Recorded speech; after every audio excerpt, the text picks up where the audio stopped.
40 से ज्यादा घमासान।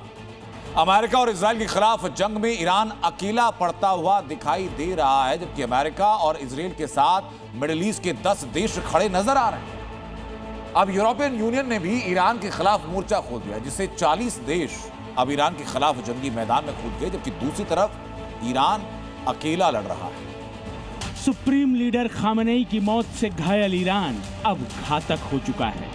इतना घातक कि उसने मिडिल ईस्ट से लेकर यूरोप तक के देशों को अपनी मिसाइलों के निशाने पर ले लिया है। ईरान ने ताबड़तोड़ मिसाइल हमले शुरू कर दिए हैं। ईरान की आवाम गुस्से से उबल रही है, सुप्रीम लीडर की हत्या का बदला मांग रही है। खामेनेई की बनाई गई IRGC के दस्ते हुंकार भर रहे हैं।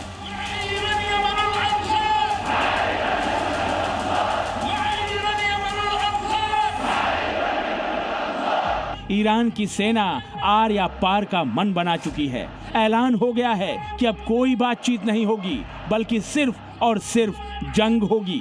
ऐसी जंग जिसका खामियाजा मिडिल ईस्ट के साथ साथ यूरोप के देशों को भी भुगतना पड़ेगा।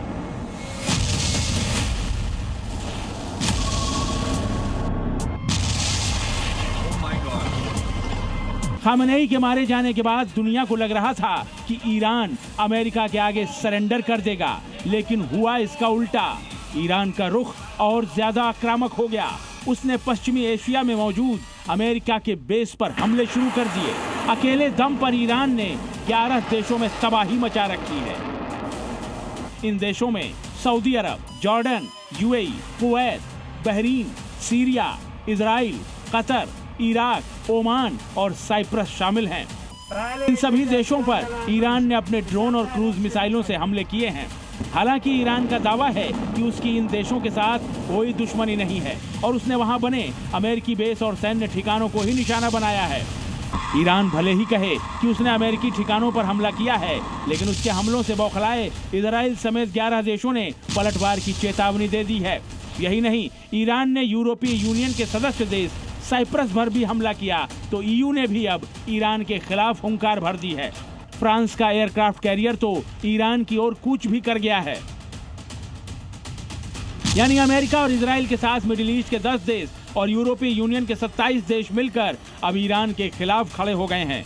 अब अकेले ईरान के मुकाबले में 40 देशों ने मोर्चा खोल दिया है। इसीलिए अब इस बात की आशंका तेज हो गई है कि दुनिया तीसरे विश्व युद्ध की ओर बढ़ चली है। इस जंग में अभी ईरान अकेला नजर आ रहा है। उसके साथ अभी सिर्फ लेबनान ही खड़ा दिख रहा है। हालांकि ईरान को हिजबुल्ला, हूती के साथ इराक और सीरिया में एक्टिव शिया मिलिशिया जैसे प्रॉक्सी समूहों का समर्थन हासिल है, लेकिन बावजूद इसके वो इजराइल और अमेरिकी गठबंधन के मुकाबले कमजोर नजर आता है। लेकिन अब तक हुई 3 दिनों की जंग में जिस तरह से ईरान ने अकेले ही इजराइल और अमेरिका के साथ साथ मिडिल ईस्ट के 11 देशों को दहलाया है, उसने इस बात का इशारा तो दे ही दिया है कि ईरान आसानी से हथियार नहीं डालने वाला है।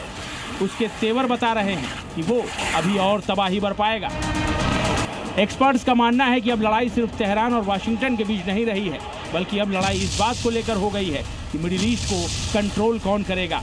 खासकर ईरान पर हुए हमले में सऊदी अरब की भागीदारी ने स्थिति को बेहद नाजुक दौर में ले जाकर खड़ा कर दिया है। ब्यूरो रिपोर्ट, जी मीडिया। ईरान और उसके मुकाबले में खड़े 40 देशों की सैन्य ताकत के बारे में जरा जान लीजिए। ईरान के पास 6,10,000 की फौज है, तो उसके मुकाबले में खड़े मिडिल ईस्ट के 11 देशों के साथ यूरोपीय यूनियन है, इजराइल और अमेरिका की फौज को जोड़ दें कुल 45 लाख ये संख्या पहुंच जाती है।